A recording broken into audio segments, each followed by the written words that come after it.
This is Dr. Dave Mathewson in his course on the book of Revelation. This is session number 17 on Revelation chapters 11 and 12, the seventh trumpet, the woman, the dragon, and the sun.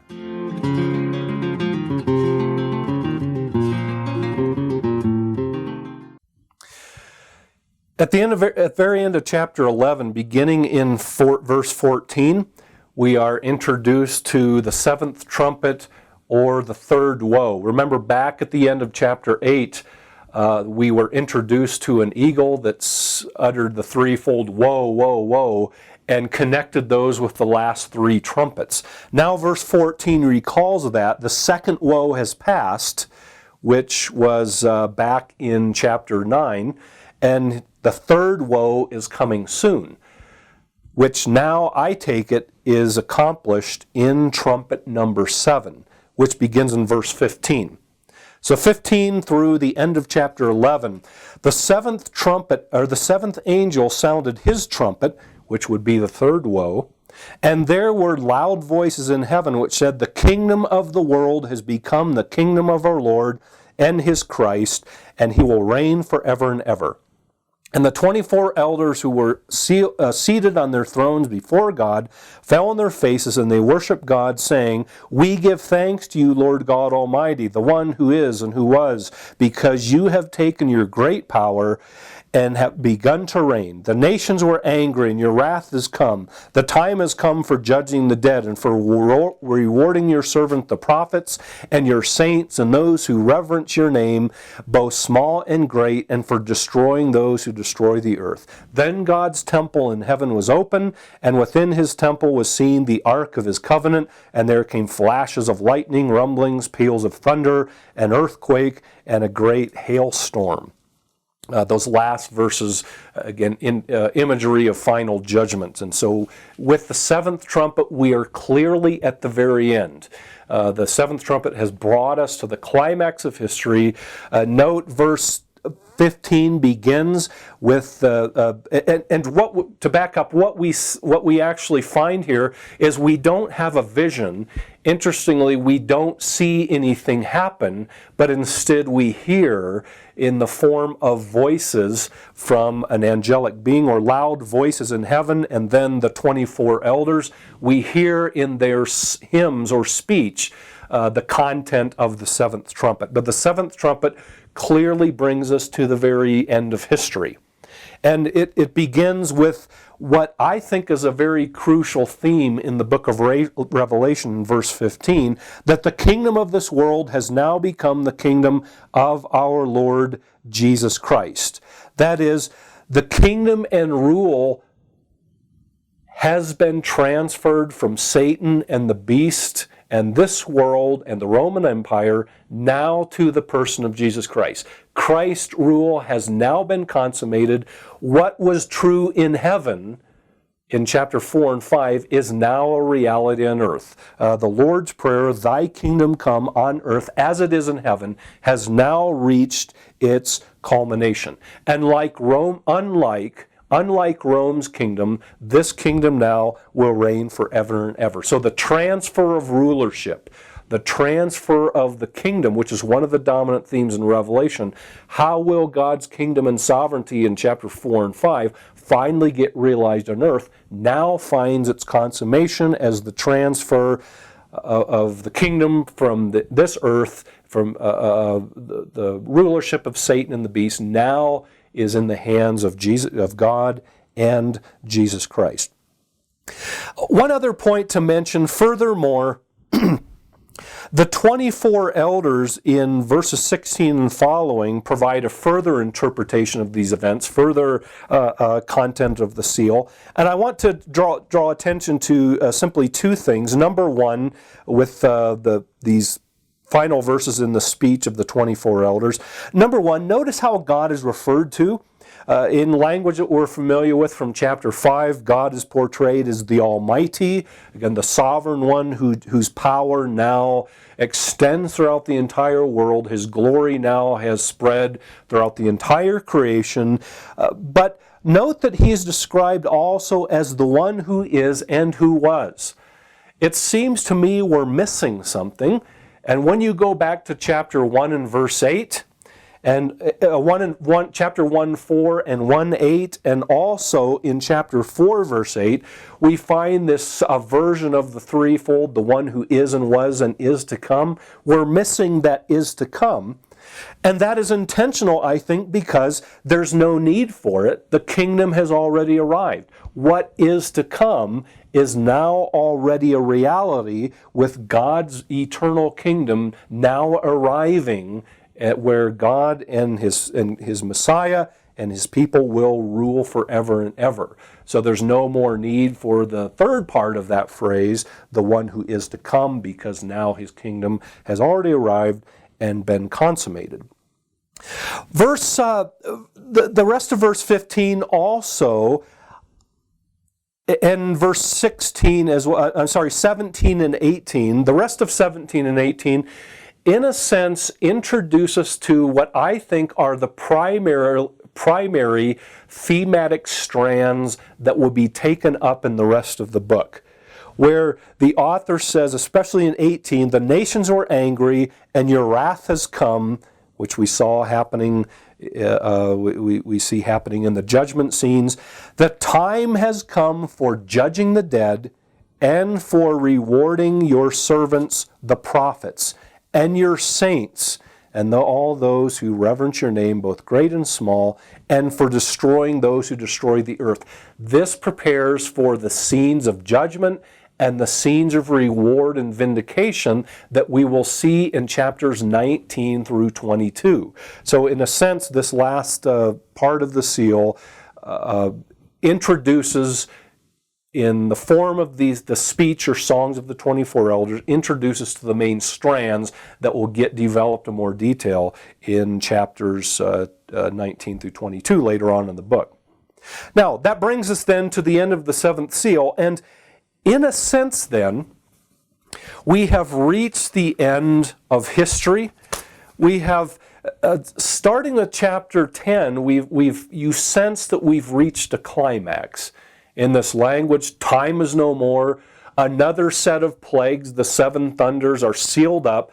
Time is going to be no more. And now we find the final climax, the seventh trumpet. The kingdom of the world has become the kingdom of God and his Son Jesus Christ. It's time now to reward the saints. It's time now to judge the dead. And you have a sense that this is a crucial climax in the book. In that way, the book could almost end right here. We've been brought to the climax. The goal of chapter 4 and 5 has been reached. The goal of history has now been reached. Time is no more. The one who is to come has now arrived. His kingdom has been established. Yet, we're only about halfway through the book.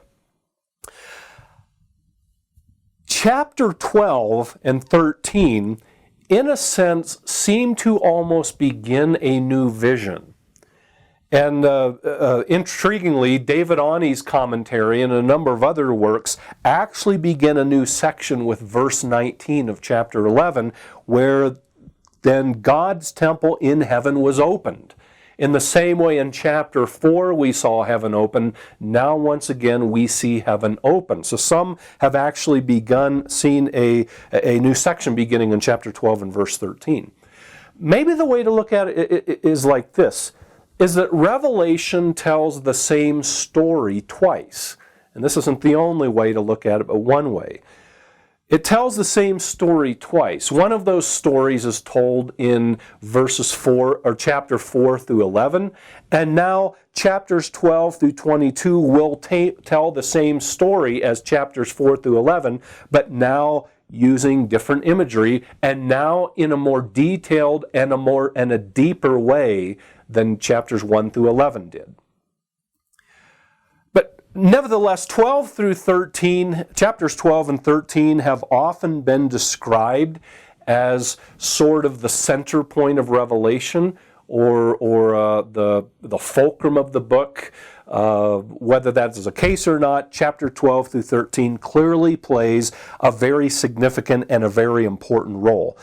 In fact, we've already suggested that chapters 12 and 13 will spell out in more detail the conflict that we saw in chapter 11, where the two witnesses accomplished their witness, but a beast came out of the abyss and put them to death. We now will be introduced to the beast again. We will now be introduced to that conflict, but it's as if that conflict in chapter 11 is now going to be explored in a more detailed and a much deeper manner than it was explored in chapter 11.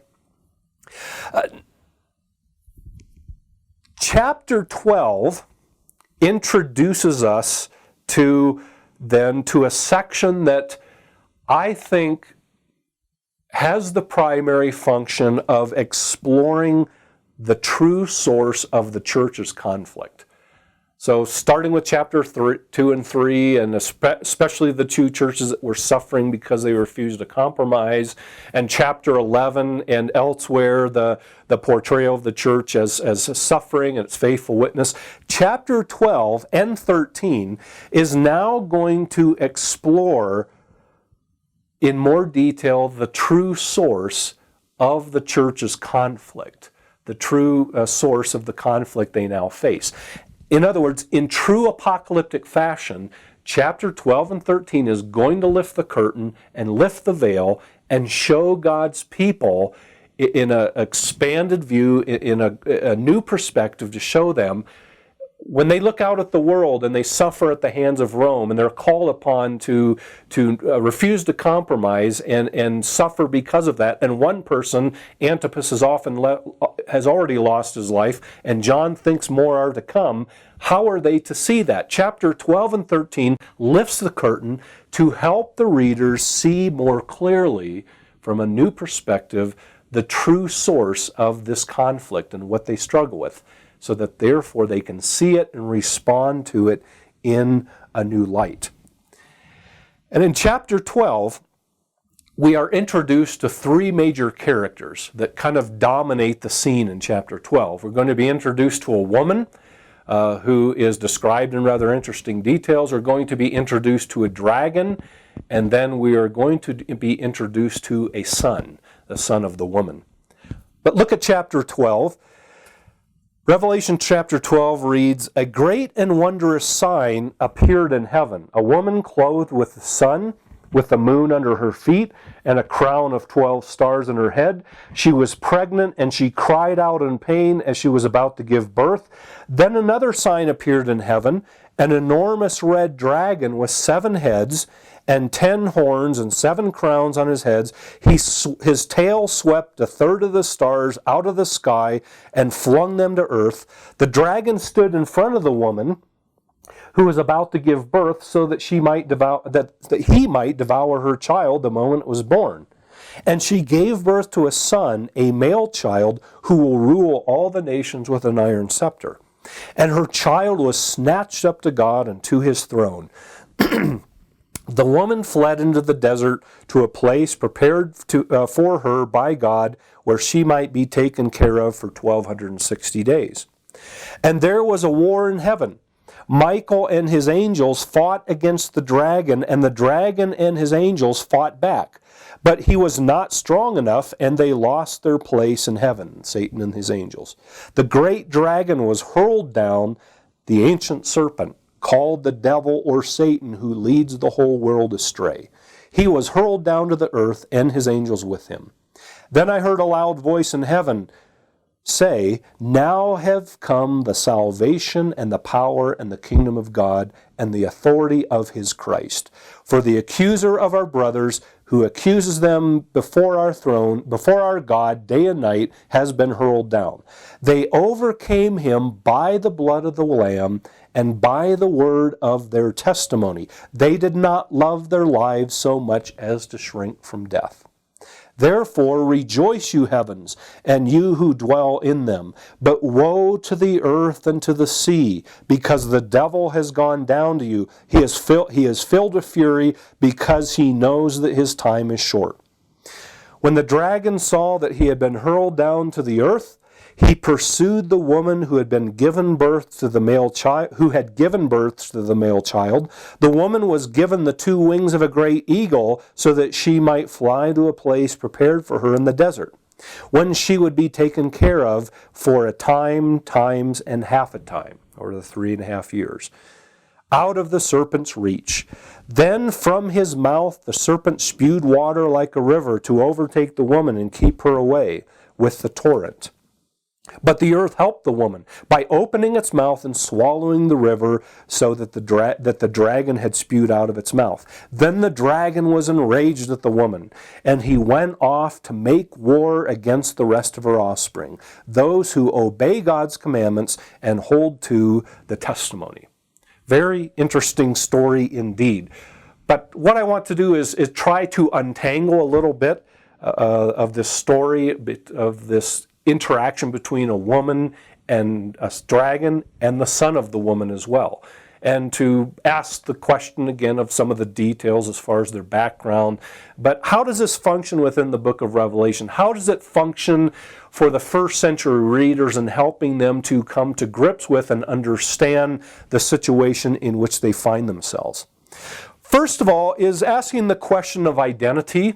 The first one being, who is this woman that we are introduced to at the beginning of chapter 12. The woman is described in very interesting terms. She's clothed with the sun. She has the moon under her feet. She has 12 stars on her head.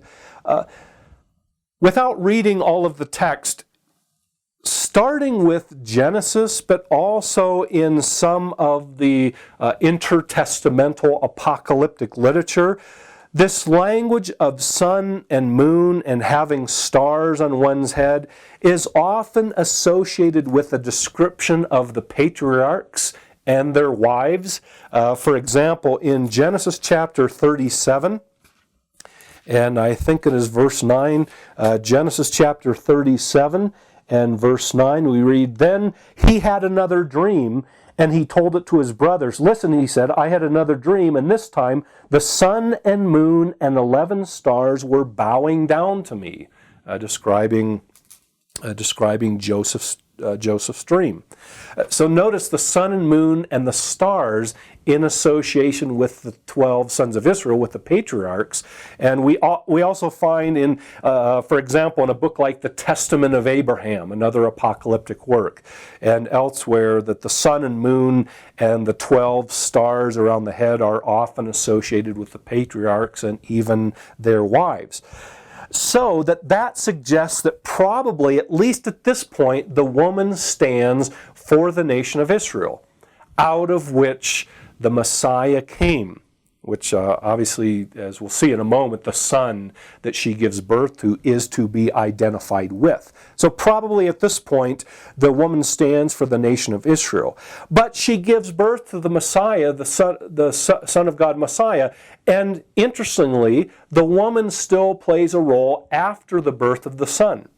So that the woman probably stands for more than only the nation of Israel, but demonstrates the continuity of the people of God, that she's Israel, but then she's also the new people of God, a people of God consisting of both Jew and Gentile, or the church, in the later part of Revelation. So the woman probably transcends any one specific time period. She's Israel, but clearly she represents and embodies the entire people of God. And we've seen John do that already, taking Old Testament language such as a kingdom of priests that applied to Israel and now apply to the church, the new people of God, that expands Israel and includes people from every tribe and language and nation.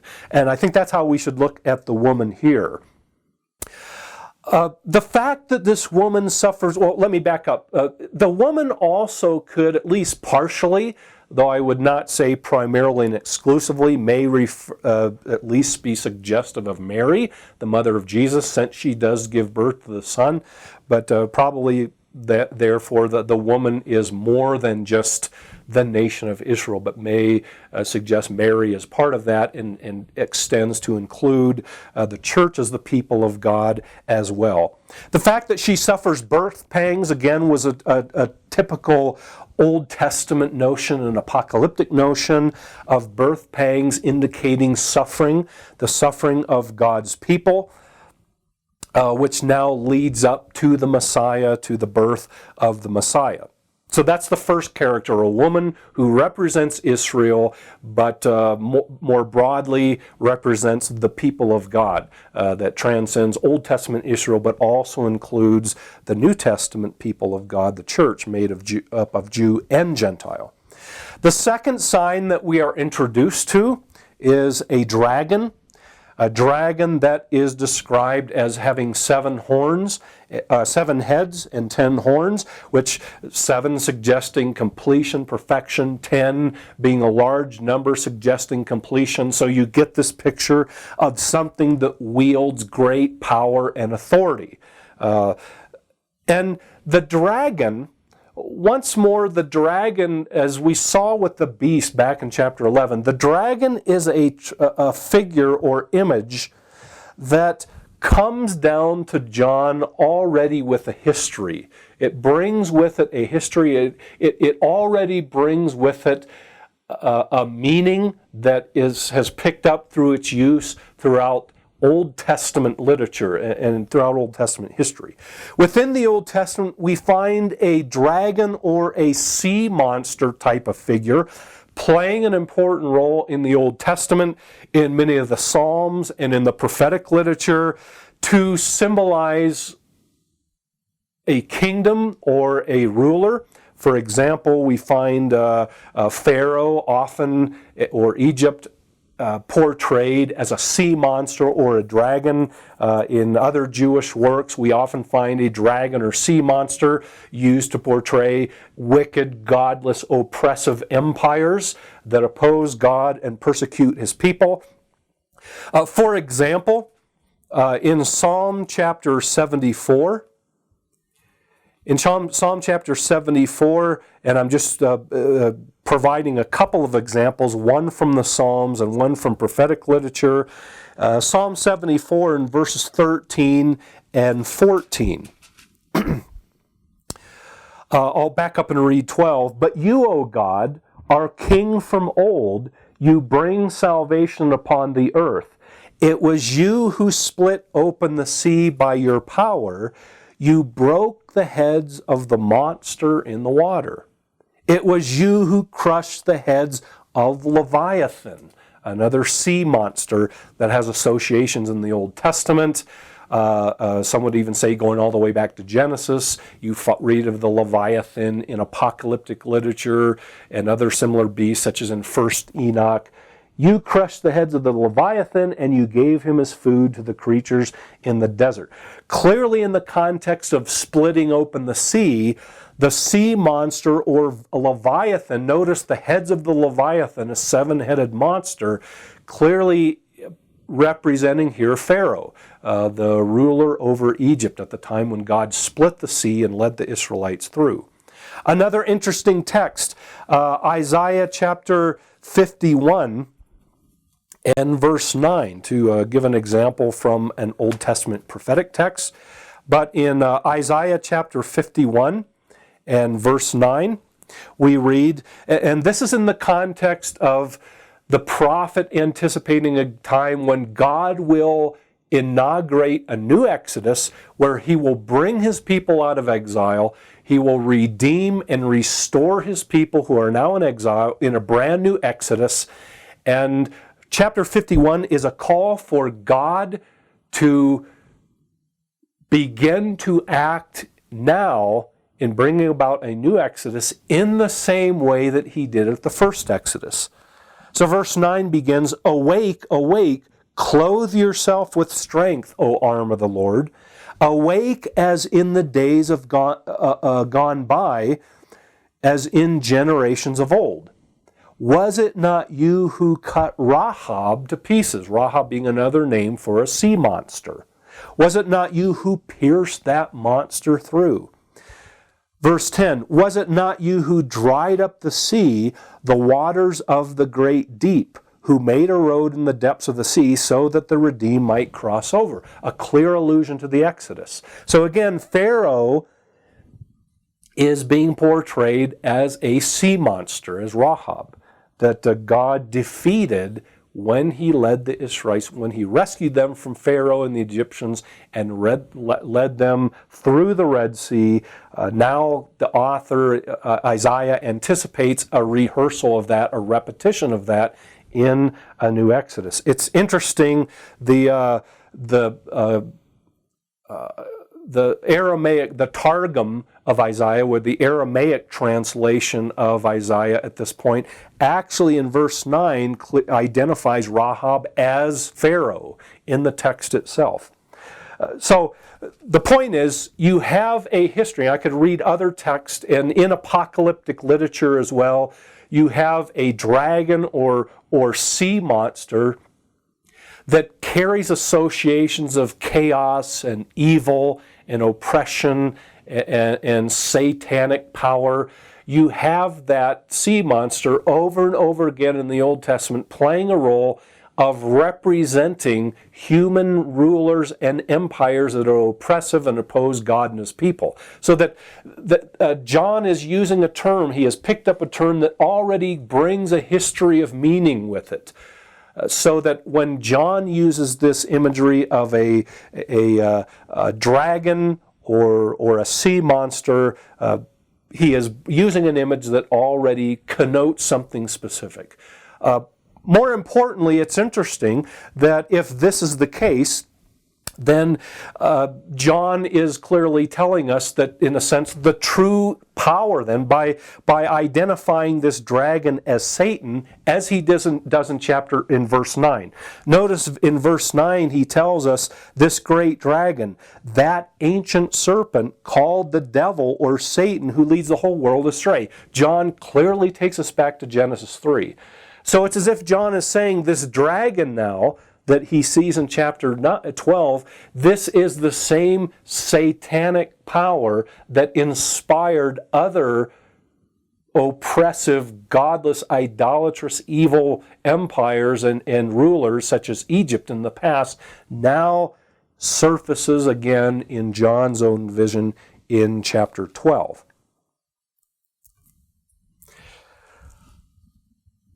The fact that this dragon is described back in verse 4 as having a tail that sweeps a third of the stars out of the sky and flings them to earth. This imagery comes right out of Daniel chapter 8 and verse 10, where a similar occurrence takes place. Some have tried to link this to a specific historical event. Perhaps this is an image of the primordial fall of Satan, where he brings demonic beings with him, and the stars standing, as we've seen elsewhere in Revelation, the stars often standing for angelic beings. So the picture may be that at his fall, Satan then brings with him his demonic cohorts. That's possible, although it may just be here that this is simply an indication of the power of this draconic being, the power of the dragon that John sees, now demonstrated by the fact that he can drag with his tail a third of the stars. Clearly, it's an allusion, though, back to Daniel chapter 10 and Daniel chapter 8 and verse 10. But what happens then to introduce the third figure is the dragon pursues this woman for the sole purpose of devouring her child. So the woman, we've been told, is pregnant and she's about to give birth to a son. What makes it clear that this is the Messiah, that this is Jesus Christ himself? The lion from the tribe of Judah back in chapter 5, the lamb who was slain from chapter 5. What makes that identity clear is that he is described in verse 5, as a child, a son, a male child, who will rule all the nations with an iron scepter, a clear allusion to chapter 2 and verse 8, which gets applied to Jesus Christ elsewhere in the book of Revelation. So the child, the son that the woman is about to give birth to is nothing less than Jesus Christ, the Messiah. And I often like to tell people, besides Matthew 1 and 2 and Luke chapter 2, this is the most detailed account of the Christmas story that one finds in the New Testament. Because in a narrative form, although here we have it in an apocalyptic symbolic key, we find the birth of Jesus Christ narrated.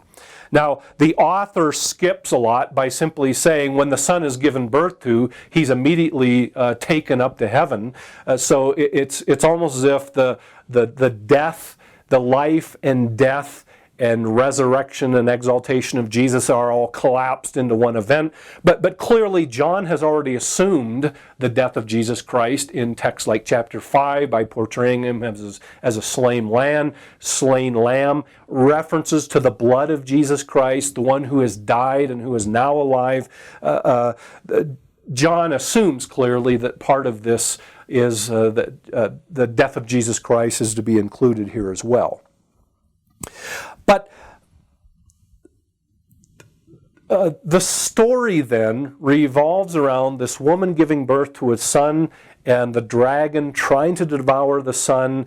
But as soon as the son is given birth to by the woman, the dragon's intentions to devour and kill the son are thwarted, and he is not able to do this. Immediately we read this account of the woman fleeing into the desert in verse 6 to be kept there for 1260 days. I'll return to that because verse 13 is going to pick that back up again. But what I want to pay attention to is in 7 through 12, we find an intervening section. In other words, if you took 7 through 12 out, the story would flow fairly well. But I think we find this intervening section that further interprets this event, that further interprets the thwarting of Satan to be, or the devil or the dragon to devour this child. And verses 7 through 12 will further describe and interpret that. And it begins, it has a twofold interpretation. The first part is a vision of a battle in heaven, where we're told that Michael and his archangels battle against Satan and his angels. What is significant about this is one might expect that you would read this: God and his angels battled against Satan and his angels. Instead, you find Michael the archangel and his angels battling against Satan and his angels. In other words, there is no dualism in the book of Revelation. I think this is intentional because it says something about God's sovereignty over Satan. That one might say God himself does not need to fight Satan. His archangel Michael, one of his angels, is sufficiently able to defeat Satan and his angels and cast him out of heaven. Behind all of this lies God's sovereignty, but far above any dualistic conflict between the powers of God and the powers of Satan. Instead, God is not even involved in this battle, but all it takes is Michael the archangel and his angels to be able to defeat Satan and cast them out of heaven.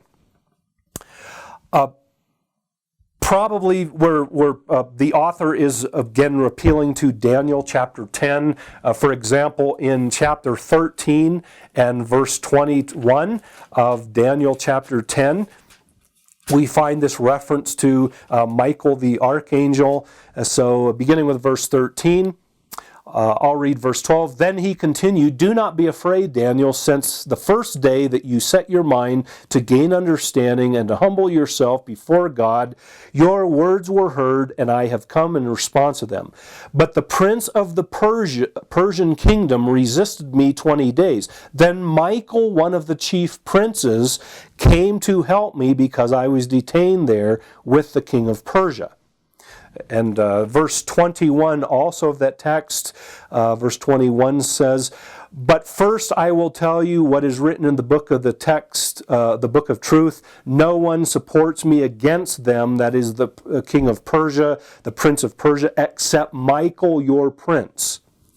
So chapter 10 of Daniel provides this background of Michael doing battle, in this case against the prince or the angel behind Persia. And now we find Michael, once again, John drawing on that. Now he reconfigures that for his own purpose to show now Michael is once again battling, but this time against the dragon, the sea monster, who is no one less than Satan himself.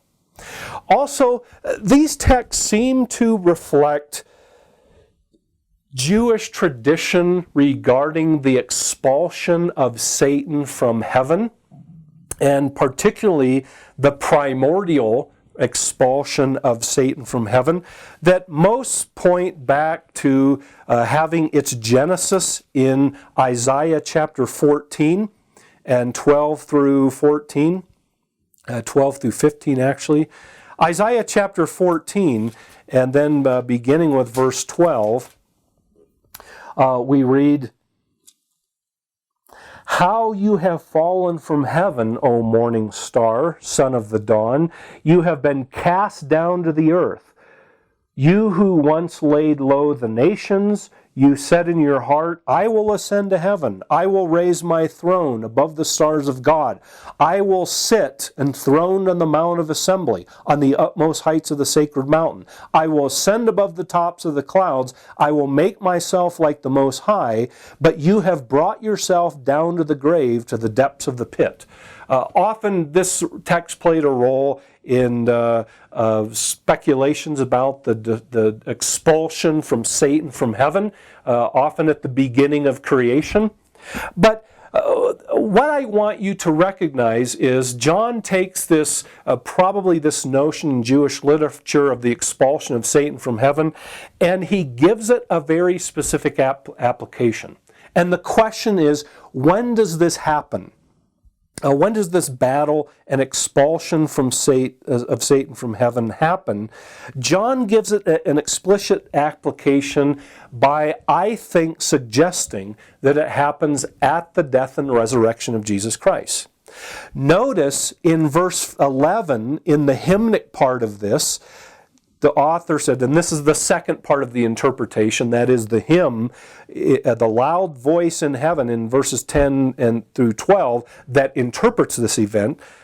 The voice says, "They overcame him," that is the devil, the accuser, "by the blood of the Lamb and by the word of their testimony." So I take it that John is telling us that this battle in heaven, where between Michael and his angels and Satan and his angels, is an apocalyptic symbolic way of describing the defeat of heaven that happens as a result of the death and resurrection of Jesus Christ, which is the same way that Christ overcame back in chapter 5 and in chapter 1. Christ overcame because he was dead and now he was alive. Christ, as the Lion of the tribe of Judah, he conquered and overcame. How did he do that? Because he is the Lamb who was slain. And the hymns in chapter 5 celebrated Jesus was worthy to take the scroll because he overcame through his death on the cross to purchase people from all of humanity to be his kings and priests. So I take it that John may be drawing on this idea of the expulsion of Satan from heaven, but he gives it a specific application. He uses it as an image to demonstrate that Satan was ultimately defeated through the death and resurrection of the person of Jesus Christ. And again, I think chapters 10 and 12 function to interpret this heavenly battle. So this battle in verses 7 through 9 get interpreted by this hymn in chapters 10 through 12. The battle was God's victory over evil and the establishment of God's kingdom that came about by the death of Jesus Christ. So we're not to see here a reference to an exclusively future event, nor is John referring to a primordial event in the past at creation or some other time, but John is using that imagery and giving it a specific application to refer to what happens because of the death and resurrection of Jesus Christ. It constituted a defeat of Satan. And in fact, verse 10 through 12 then, that interprets the heavenly battle, demonstrates, as a result of this, verse 10, now have come the salvation and power and kingdom of our God. So with the death of Jesus Christ, defeating the powers of evil, defeating Satan, now God's salvation and now His kingdom have begun to take place. His kingdom has begun to unseat the kingdom of Satan and the rule of Satan. So in chapter 12 then, verse 11 further specifies the basis of verse 10. How has that salvation come? How has that reign come? How has the authority of Christ now been established? How has the accuser been hurled down? Through, verse 11, through the blood of the Lamb, through the death of Jesus Christ, and on an ongoing basis through the suffering and even death of His people. Because of their faithful witness, that is how Satan has now been defeated. So we're introduced again to this concept of an ironic view of overcoming. How do God's people overcome? How did Christ overcome and win the victory? Not through military might like Rome, but through the faithful witness of His Son, Jesus Christ, through the death of His Son, Jesus Christ, and through the suffering, faithful witness of His followers, even to the point of death.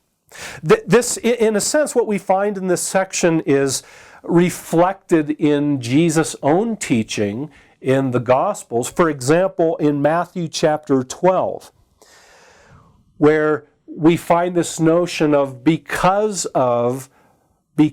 Jesus Christ now comes and casts out demons. In Matthew chapter 12, in response to the Pharisees that said, well, you cast out demons in the name of Beelzebub, in the name of Satan himself. And Jesus says, using power language, using kingdom language, He says things, well, how can a kingdom stand if it's divided against itself? But He says, unless one binds the strong man first, then only then can Christ's kingdom be established. And then He says, if I cast out demons in the name of Jesus Christ, or with the power of the Holy Spirit, if I cast out demons, then the kingdom has come.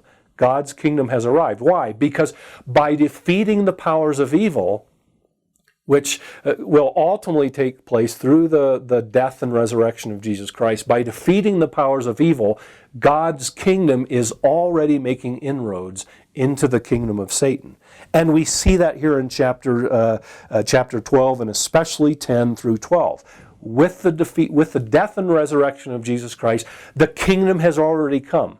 God's kingdom has already been inaugurated. The kingdom of Satan has already been unseated through the death of Christ and through the suffering, faithful witness of God's people, even to the point of death. Satan's kingdom continues to be dealt a blow.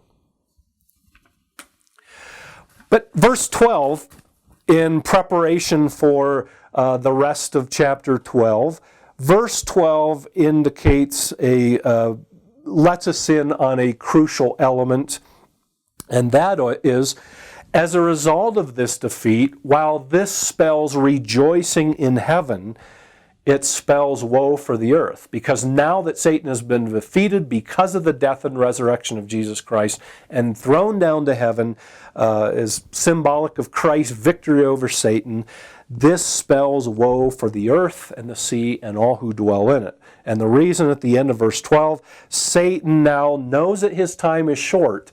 He's already been defeated, but sort of like a dragon that's been slain, but in his death throes, he's allowed to, as some commentaries have said, he's allowed to flail about a little bit and kick about and cause problems and sufferings and even death for the people of God. So what this then is suggesting for the church, The churches in chapters 2 and 3. For those who are suffering for their faithfulness, for those who are persecuted because of their faithfulness, even those who, like Antipas, have lost their lives because of their faithful witness for Jesus Christ. This is a reminder and a description of what's going on. Well, what is actually happening is Satan has already been defeated, and he's simply allowed to flail about in his final death throes because he knows his time is short, and wreak as much havoc as he can and cause as much problem as he can for the people of God. Because he's already been defeated and because his time is short, he's unleashed a final flurry of activity of persecuting and putting to death God's people. And so this is meant to help them to see their situation in a new light. And those who are suffering persecution at the hands of Rome, this is meant to function as an encouragement. And again, to help them to see their situation in true apocalyptic fashion from a new perspective. That things aren't as they appear. Rome appears to be a huge colossal empire, and it appears to be futile to try to withstand them and maintain a faithful witness, and they appear to be able to put to death whoever they want. Now, having read Revelation 12, they are able to see the curtain has been raised, and they can see behind the scenes what's really going on. The result of their physical conflict with Rome is nothing less than part of a broader conflict that has its origin in heaven, with Satan being cast out and defeated by the blood of Jesus Christ and by the death of Christ, and now, having been defeated and thrown out of heaven, knowing that his time is short, he's able to flail about a bit, and that is the true source of the conflict that Christians face with the Roman Empire. Now, two other important features of this story is, first of all, the story then gets picked up in verse 13.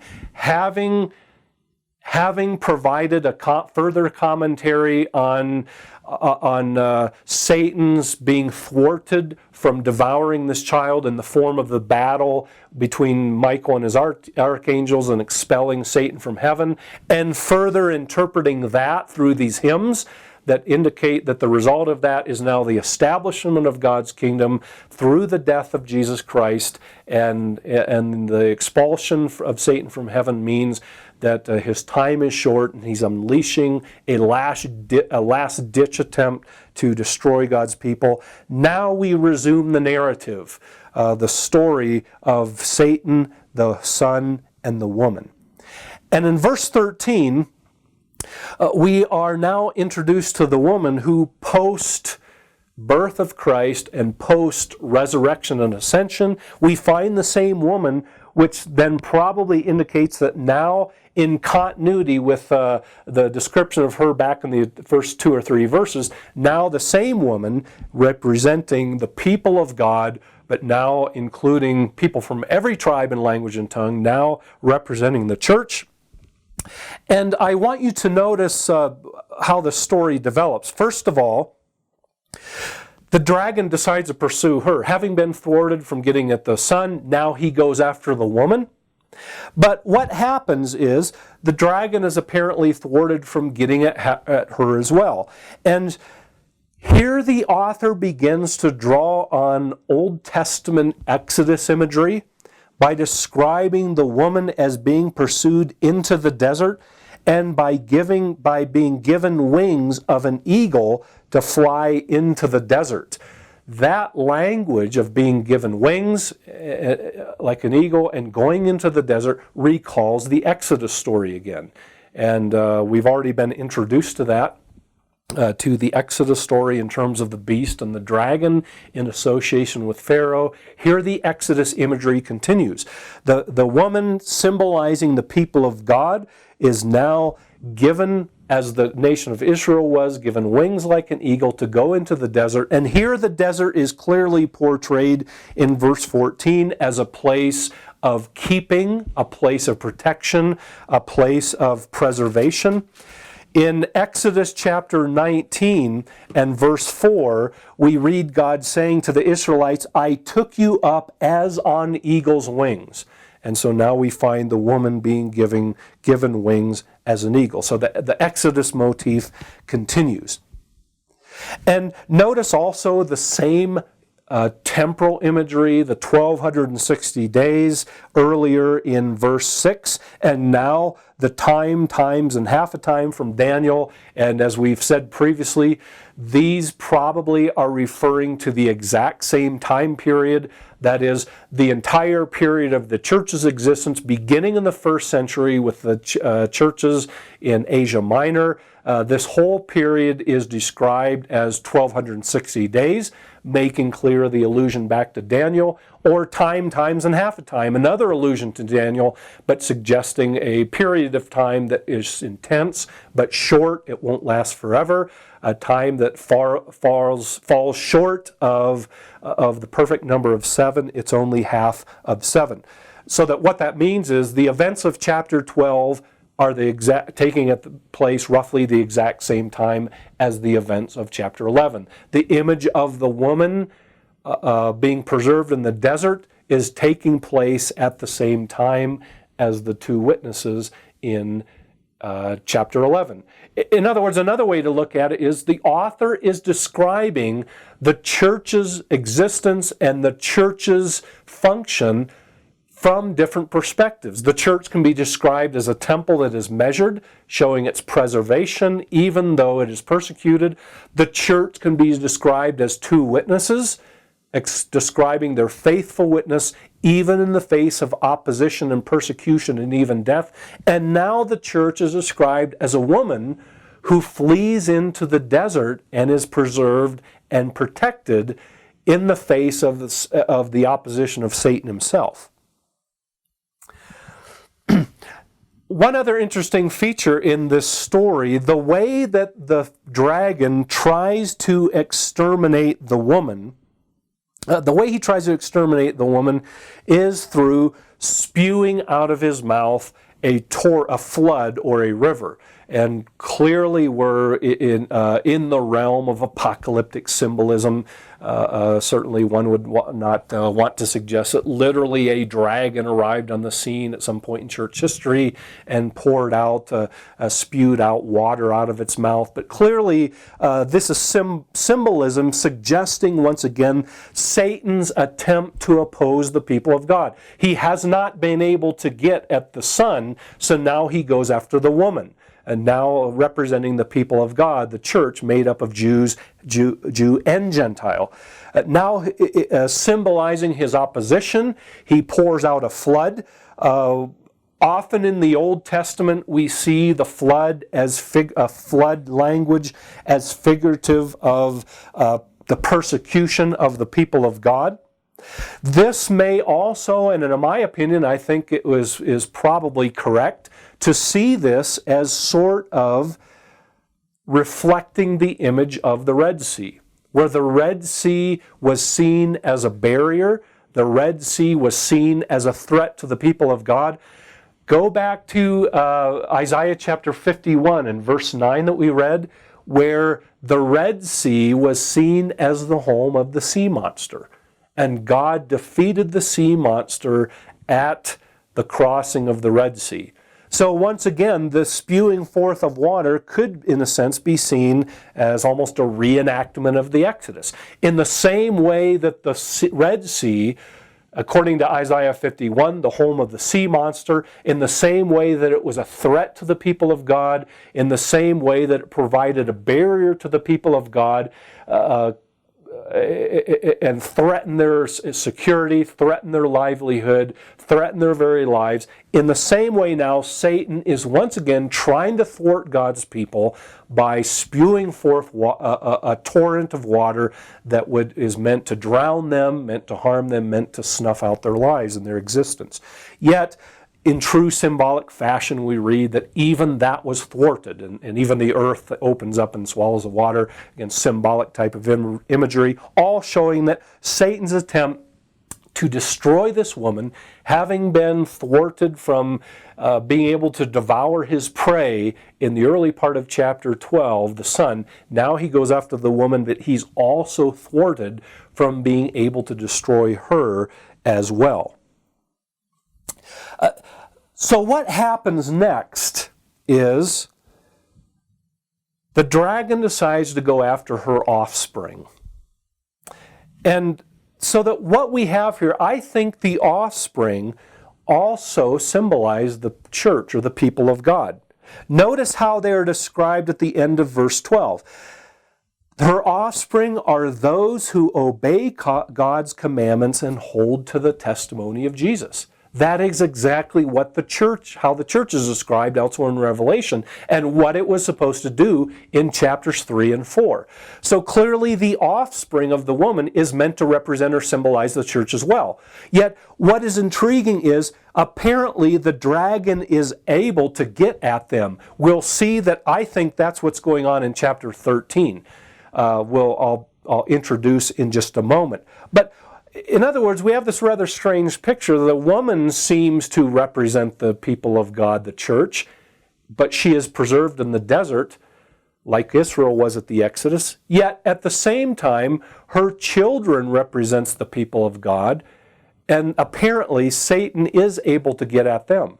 So what's going on? I think once again we see John looking at the people of God, the church, from two different perspectives.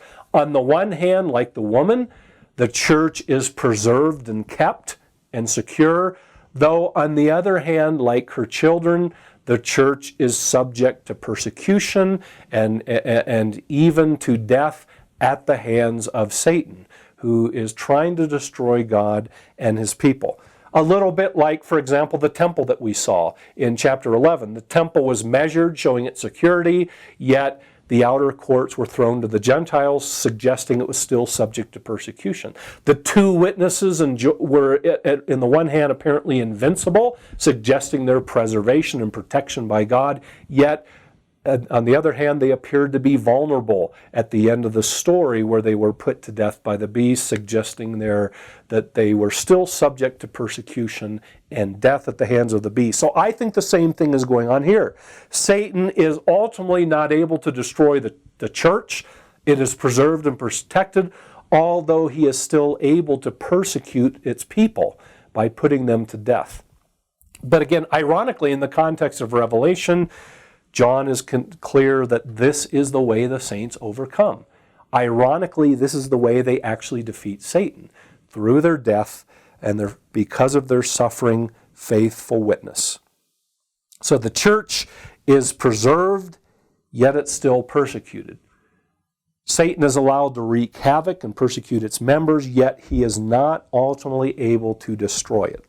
So once again, note how Revelation 12 is unveiling and uncovering the true nature, the true source and nature of the church's conflict and the true struggle. They look out at the Roman Empire and they are confronted with its claims. Many of them are suffering because of their refusal to compromise. One person has been put to death, and others now are going to be in the wake of that. So they look out and they wonder if it's really worth it trying to take a stand against such a monstrosity. And what Revelation 12 does is lift the curtain, allow them to see behind the scenes, to show them the true source of your conflict is Satan himself. Satan, who tried to kill God's Son, Jesus Christ, but was thwarted, and Satan now who is going after the people of God, who, yes, he can wreak havoc and he will be able to persecute them and put them to death, but ultimately the church will be protected. Ultimately, God's people will be preserved. And so now, with that new perspective, they will be able to understand and see their situation in a new light. For those who are suffering persecution because of their faithful witness, especially two of the churches in chapters 2 and 3, this will be a source of encouragement to maintain their faithful witness and to be steadfast. But for the other churches, it will be a wake-up call to stop compromising and to instead take a stand and to maintain their faithful witness, even if it means death, and despite the consequences that might bring. And chapter 12, besides the fact, makes clear, but Satan has already been defeated. Through the death and resurrection of Jesus Christ, Satan has been defeated, and what he is allowed to do to the people of God is simply his last-ditch effort in his death throes, his last-ditch effort to flail about and cause harm for the people of God. Now, in the next section, I want to kind of back up. We've looked at several details of the text, but I want to back up and look at the story again in all of chapter 2 from two different perspectives. And I'm going to suggest that chapter 12, the main plot line of chapter 12, of the story of this son and the woman and the dragon, the story that takes place throughout this section and probably into chapter 13 as well, this entire story, the main plot of it, probably owes its existence to two stories. One of them coming out of the Old Testament, and one of them coming out of the Greco-Roman world. And probably the author has constructed a story that would resonate, as we've seen with some of the other visions John uses. John has constructed a story in chapter 12 that resonates with these two stories, one from the Old Testament and one from the Greco-Roman world. And in our next section, we'll look at what those stories are and how they may help us make sense of some of the details of the text and how they help make a difference in actually reading and interpreting and shedding additional light on Revelation chapter 12 and 13 as well.